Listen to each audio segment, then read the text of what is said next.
Mayong udto mga pangga. Ayan. Magluto ko ron og munggo labo kay akong munggo mga pangga. Tapos butangan nato og kay wala man koy batong, di ato tas Baguio beans kay mo may available sa tong kusina. Yan natay kalabasa, syempre ang kangkong ayaw kalimti. Og butangan nato siya og karning baboy. Gamay lang na siya. O muna ako maniudto karon kay ako ra man diri sa balay. O paniudto na ko na siya og panihapon og nakoy gamay kanon. Nagluto na day kog kanon na siya. 15 minutes na lang maluto na siya. So karon igisa na nato ni atong munggo. With ano na siya mga panggagata. Nya kana karon no kana kini ready to ano na ni atong gata o karon iluto na nato ang atong munggo with vegetable. Ay gisa na nato mga pangga ang akong munggo. Itan na to ang kalabasa.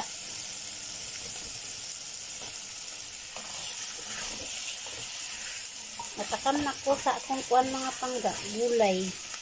Tapos ibutang na nato ang munggo. Dapat na akong mga punggo pangga. Kung sa kuan pa labo. Iuli na to ang batong ug ang kangkong. Palutuon na bukalon na nato butang na to bago ibutang ang gata. Bukal na mga pangga ibutang na to ang gata. Siya iubos ko yung ano mga pangga kay dili naman na siya magamit, dili pwede keep ang gata diri kay naa siya sa ano sa kan. Ako doon na to para lami. Tapos butangan na to na siya onya og sili. Oy lami kay ng mga pangga kasi gusto diha. Palambuton sa nako tong kalabasa bago ibutang ang sitaw.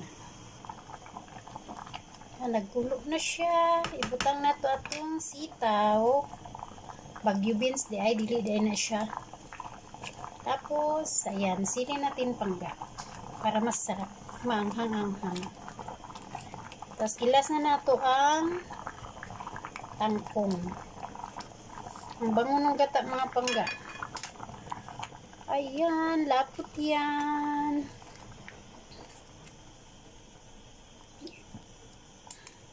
Kahit di na ako magkanin, kahit munggo lang, ayos na kasi may vegetable naman. Hanggang bukas ko na yan na ulam. Keep ko yung kalahati, tapos lunch ko tsaka dinner ko ngayon. Karon ibutang na nato atong tangkong. Uy! Charap! Makakaon na jud ko mga pangga. Gutom na ko. 2:00 na kaya. Ayan. Kasi sa gawa sila amo mga on makaluto ko Filipino food. Kasi sa gawa sila mukaon. Munang usay mo palit kog sobra sa gulay. Para wala sila makaluto dahin ko balag basin unsa na nga luto na. Oh, lami kayo mga pangga. With sili pa yan. Galapot pa jud kayo ang akong kuan. Munggo. Labo kayo siya nga akong napalit. Yan. Naluto na akong munggo mga pangga. Yan yung sili natin.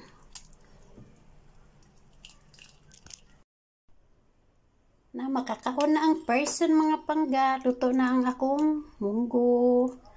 With gata yan siya. Tapos may kanin tayo. Sarap. Sino hindi kumain dyan? Hali kayo, kain na tayo. Minsan ko lang matikman ang Filipino food pag wala sila amo. Kaya kain na tayo.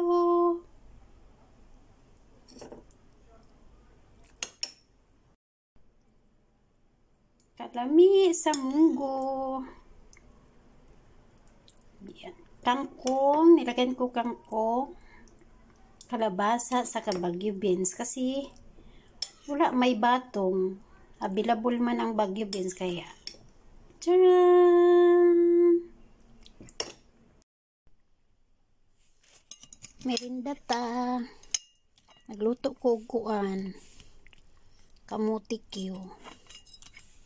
Or sweet potato. Lami kayo ni siya ay. Kaunta o. Init pa kayo. Gigutom ko eh. Mong nahuna-hunaan ako napay sa kakamuti nga nabilin. Iluto na to para lami atong merienda. Dali na kaunta ninyo eh. Nagawa ko ng salad mga pangga. 1 cucumber, 2 egg. Yung egg i-slice ko pa yan siya. Saka ito. Hindi ko lang alam kung anong tawag nito. And then, may salad dressing ako. Yan. I-slice ko muna yan siya. Ito na yung sauce mga pangga. Yung dressing salad. Nilagyan ko siya ng lemon, black pepper, saka kunting olive oil. Yan, ihahalo natin yun siya dyan para sasarap yung salad natin. Yan, lalagay natin siya. Yan, ready to eat na siya mga pangga. Kain tayo.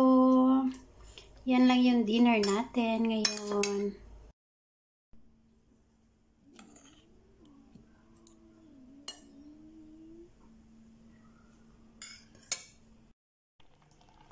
Ayan, luto na yung niluto kong sinigang na bangus. Bumili ako ng yung maliit lang na nasa $35 lang na bangus. Sinigang natin siya. Sinigang ko siya.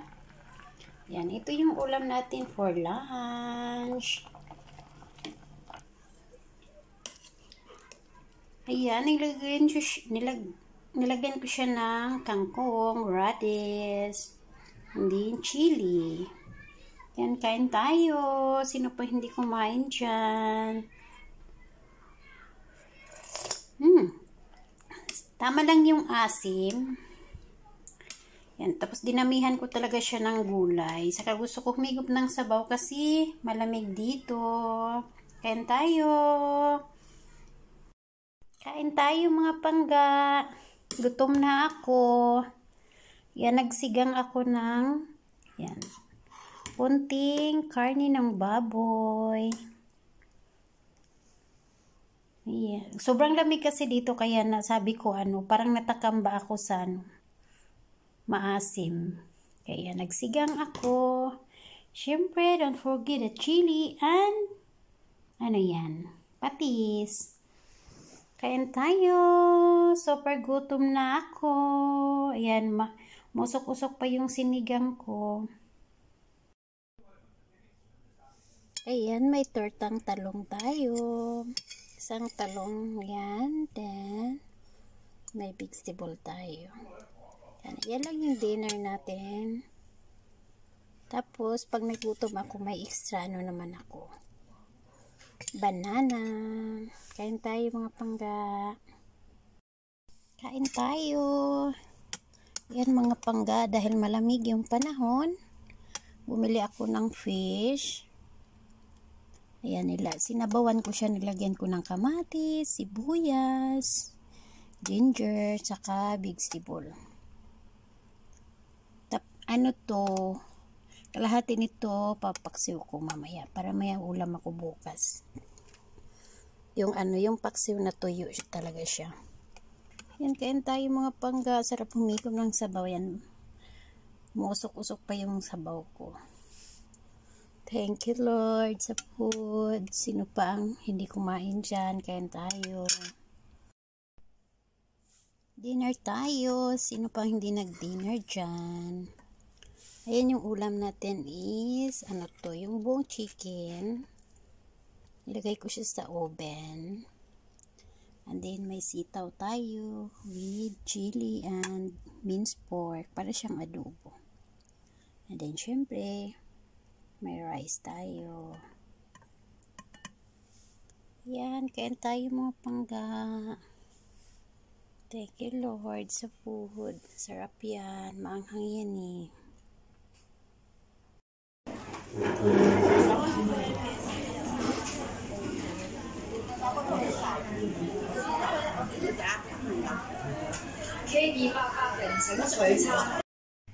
Kaunta ninyo.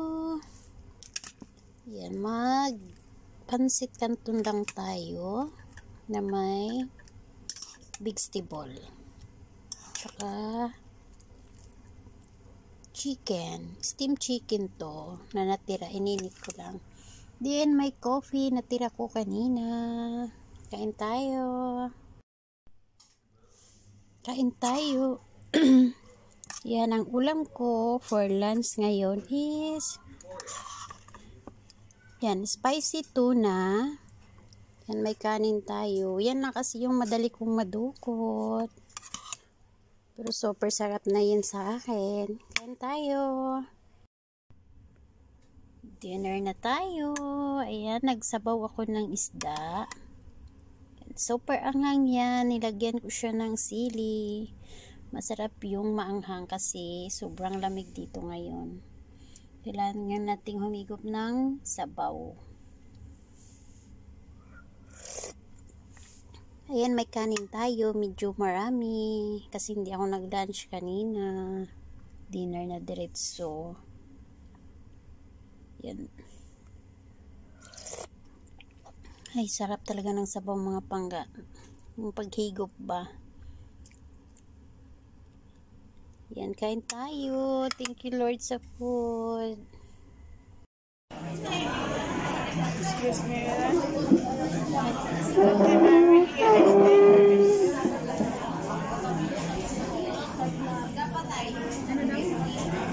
ano naging dangerous ang camera? Ang camera that's dangerous.